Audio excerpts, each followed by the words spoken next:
Hello and welcome back to JBSR's 25 Days of Christmas. Now I know that there are firm differences in the Elder Scrolls games, but my love for them is based on a common theme. Skyrim is obviously the best of the series, Morrowind was the original for me and holds a nostalgic fondness, and Oblivion is the bastard stepchild, overshadowed by the other two.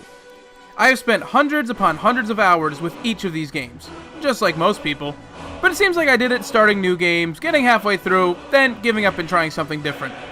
Actually, with Morrowind, it was the worst. I used to max out my skills and levels by carefully writing out each skill to make sure I got as many levels as possible, and then using a Vivid Guard exploit just to train all my stats, since a good amount of the master trainers were in Balmora. I spent hours upon hours making new characters to make sure I got every last level. Why? Well, I had the free time, but I also didn't know how to get into the Dwarven Ruins to start the third mission. Yes, I had save files with over 50 hours in which I didn't even complete the third main story mission. From there, I thought that was the end of the series. I had heard that Bethesda had no intention of continuing the Elder Scrolls franchise, and I was fine. I was getting plenty of play on Morrowind.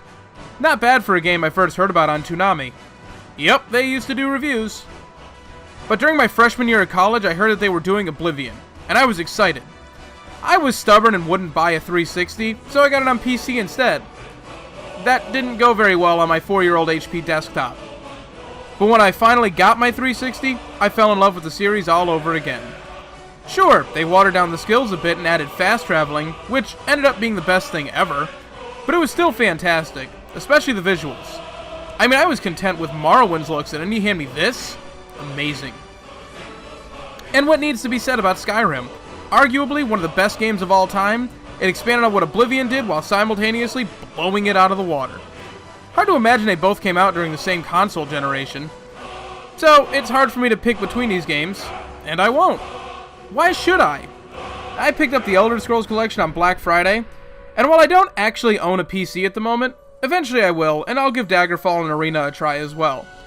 But back to Oblivion, it was one of 3 games I bought with my 360. One was Dead Rising, and I hated it. But the other? Well, we'll talk about that one tomorrow, Agent.